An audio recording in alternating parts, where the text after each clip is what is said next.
Welcome back to The Look and Sound of Leadership, an ongoing series of executive coaching tips designed to help you be perceived in the workplace the way you want to be perceived. I'm Tom Henschel, your executive coach, and today we're talking about how to turn on your executive thinking. Rizwan had a vision for the leaders running his business unit. There were roughly 40 of them, and he wanted them to mature as leaders. He was hoping I could create an event that might help them get there faster. We arranged a lunch to trade ideas. I was looking forward to seeing Rizwan again.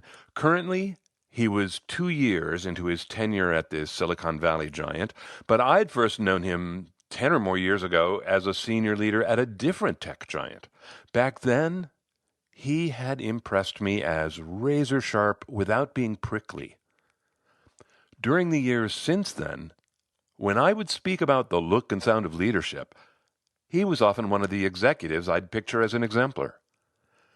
Now over lunch, Riz was sharing how the current situation had come to be. He said, one problem they had when I got here was that their promotions were all screwy. There were no standards or procedures, so people got promoted for all kinds of reasons, and now we're paying the price. We have people in leadership roles who see themselves as team members, not team leaders. I asked, what's the impact of that? They're failing with the senior leaders. They come into those meetings and they talk about the wrong stuff. Senior leadership doesn't think they're the leaders of their own businesses, but I need them to be. And your people know this, I asked? Well, they're starting to. It's part of what I want from you. Give us some language to help us get there faster. Happy to, I said.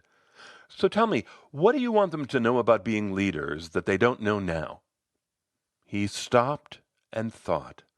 I'd always appreciated Riz's ability to uncouple from a conversation and turn his mind inward with no self-consciousness. I admired it.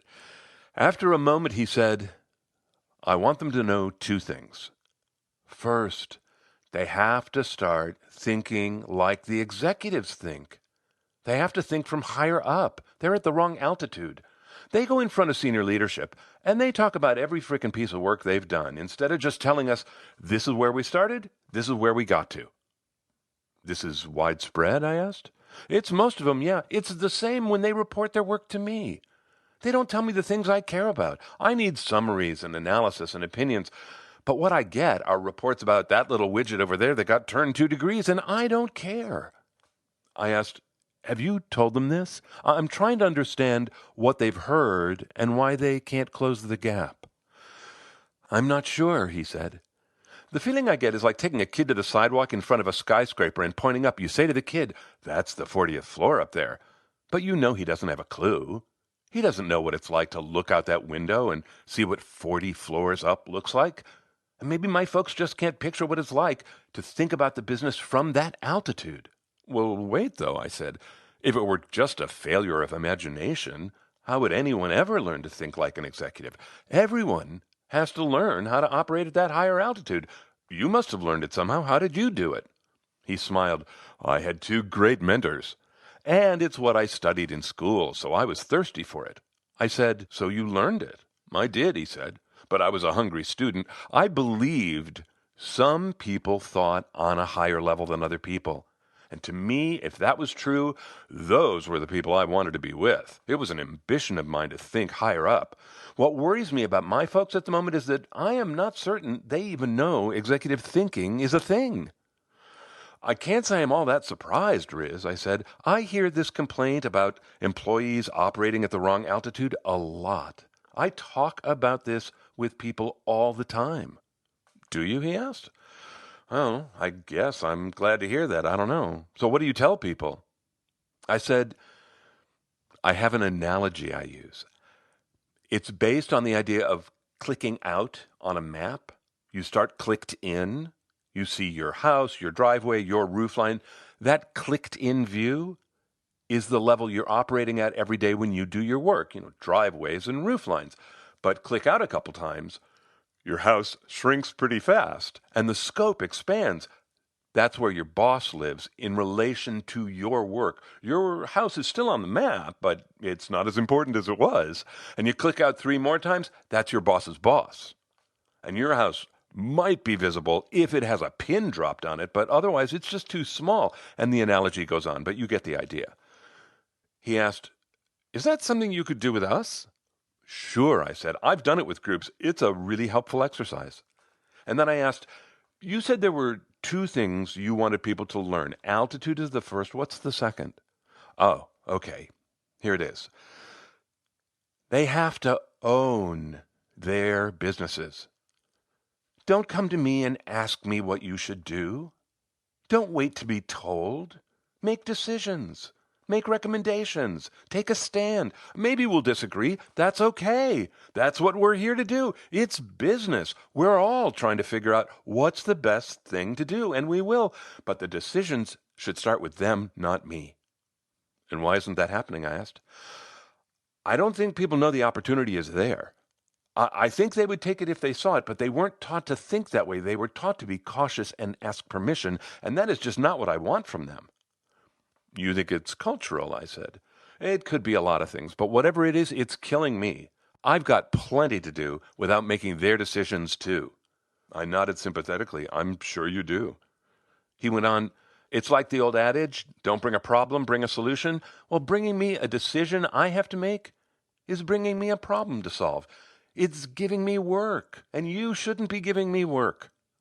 I made air quotes and said, "Your boss is your biggest customer. I have been saying that for years, and if you're my biggest customer, then it's one big hairy faux pas for me to give work to you." He said, "I'm a little impatient sometimes because I know we can go faster, and I'm hoping you can give us a shove in the right direction." "I think I can," I said. And then, slowly, as an idea formed, I said, "You say people can improve their executive thinking with two tools, raise their altitude and own their businesses. I'm thinking those two things interconnect really nicely. If I were thinking at a higher altitude, running my own business would come naturally. And vice versa. If I were running my own business, it would be natural for me to think from a higher altitude. Those two things are like a reinforcing cycle." "Great," said Riz. "Come teach it to them." That lunch with Riz led to a meaningful day with his 40 leaders.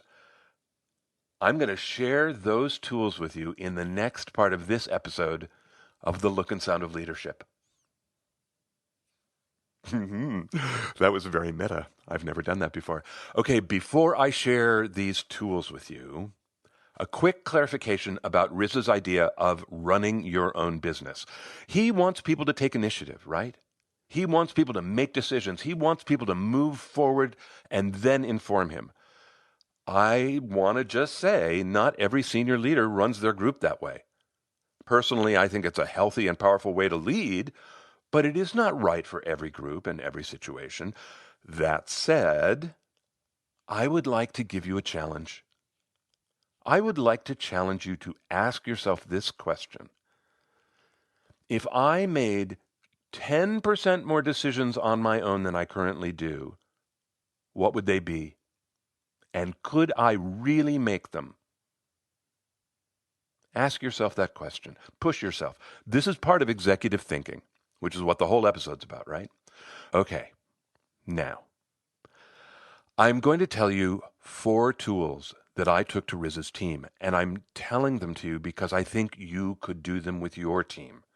If thinking higher, gaining executive thinking and altitude is a development area for your team, I hope you'll use these activities. I hope you'll carve out an hour somewhere and lead your team through one of them, or do all 4 over the course of a couple months. I hope you hear something here and you think, oh, that'd be good with my team. I could do that with my team. That's what I hope. All right. Before I tell you the tools themselves, I want to put a framework around them. All these exercises are structured to promote conversations. That's their purpose. The design aims specifically at getting people thinking and talking and listening on a topic. When you're going to lead exercises like this, where you're not kind of going for a goal, you're not trying to make a decision, you're trying to get people thinking, your job is to listen for the themes. That's your job. Don't get engaged in any of the kind of conversation, listen for the themes, recognize them, put a name on them, and then tell people how you would like them to think about these themes. You would say something like, I hear you all talking a lot about conflict. And here's how I'd like you all to think about conflict. And then you get to tell them, you're not trying to solve the problem. This is going to be something you're going to work on, whatever. You have to do a lot of listening first. You're not the expert in the room. You're the guide on the side. Stay out of the way. Let people talk. Okay. The first exercise is from a group called Liberating Structures. They have a website called liberatingstructures.com. Liberating Structures is a free resource, and I want to tell you, it has transformed so many group leaders, and it can do that for you. I have mentioned Liberating Structures on 2 episodes, How to Re-engage a Team and Leading Offsites. I think every team leader should know Liberating Structures. And I'll just give you a quick story. There's a woman named Wendy. We serve on a nonprofit board together. She had been to retreats that I had led. And of course, when I led my retreats, I used Liberating Structures. Now, she didn't know what they were, but she knew that what I was doing was different, and she was really interested. She loved them a lot. So when she got the chance to lead a retreat, she asked what it was, and she found their website, and she was like, oh my gosh, they make it so easy. And she talked about a moment early on when she just saw that it was all going to work. And she said from then on, she just enjoyed leading us through the activities. And I want to tell you that we had conversations we had never had before. It was Liberating Structures, liberatingstructures.com. The first exercise that I took to Riz's team is called Triz. Now, you can plug in any topic you need. The topic I plugged into Triz was executive presence. Triz happens in 3 rounds, and here's what you ask people to do in the first round. You ask them, so now we're thinking about executive presence, right? You ask them to imagine the worst possible display of executive presence. And when you ask people to think about the worst thing that they thought it was going to be idealized, but now they're thinking about it as the worst, it kind of takes them by surprise, and it makes it fun to think about. There's writing about it. There's structured conversations about it. There's a lot of energy and ideas about it. Then you get them into the second round where you ask them to identify on that list of worsts that you just built, what of that do we actually do? Where are we on that list? And inevitably, you are on the list, right? And it becomes kind of fun. The third round asks them to think of an action. One very short range, immediate action that can be taken to minimize the contribution to that list, right? That's Triz. We did it with executive presence. The activity gets people thinking. It's not trying to create consensus. It's getting people thinking and talking about a topic. And it did. Okay, second exercise. This is another one that you can do, and I'm going to give you a tool to help you with it. The second exercise, my intention was to add the idea of altitude on top of executive presence, and so I told them the analogy about clicking out. I had a whole series of slides about it. I had a story about it, and I got them thinking at altitude, and then here's what I asked them to do. I asked them to think about something they love to talk about. Their daughter's hockey club, or mountain biking, volunteer work, a trip that you're going to take at the holiday, whatever. Find a topic you know really well. And then, in groups of 3, each person gets a few minutes to tell the other people about their passion from the highest altitude possible. People who are listening can ask questions, but they can't take the ball. They can't tell their own story. Their job is to listen for altitude. Do they think the other person is talking at an executive level? And if so, why? And if not, why not? Then everybody comes back together, and people talked about altitude, what altitude sounded like to them, and what altitude felt like to them. It was a great conversation. You could do that. We have talked about 2 of the 4 exercises. It feels like a really good time for gratitude.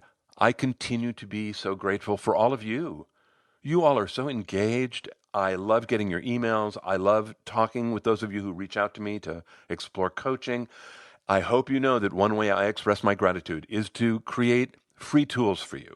They live on the Essential Communications website in the Essential Tools bin. This month, we've created one that supports this episode. It illustrates the idea of clicking out. It illustrates the idea of altitude.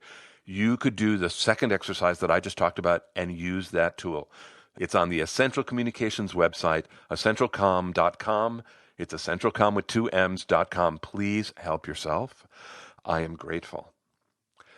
I am grateful to a listener named Renee from Montreal who reached out and asked if I had a resource for year-end performance reviews. And I was like, oh, thanks for reminding me, Renee. There's an episode from 2011 called Performance Reviews. There's some really good tools in it no matter which side of the table you're on. So the link is in the show notes. There's just something I'm happy to share with you all. And as always, I am grateful. In this crowded podcast world, I am so grateful to people who post reviews because you help the next group of people find the podcast, and I cannot thank you enough. This month, thanks to Steffi Jem from Australia, and from here in the U.S., Todd Thompson. Todd, thanks for all your engagement over the years. I'm really grateful. Thanks a lot. All right, that's gratitude. I'm going to tell you the third exercise to help people raise their altitude, and it's, again, something you can pull right out of the Essential Tools bin and do with your team. Here's what we did. In the Essential Tools bin, there is a PDF called Before Writing Your Presentation. I used this as a tool to help them think about altitude.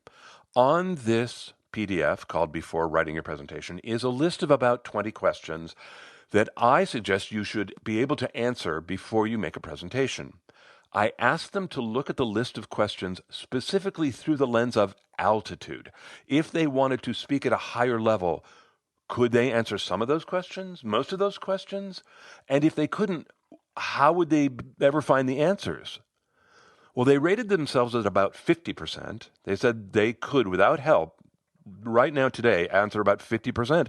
And they also saw how answering those questions would have raised their altitude.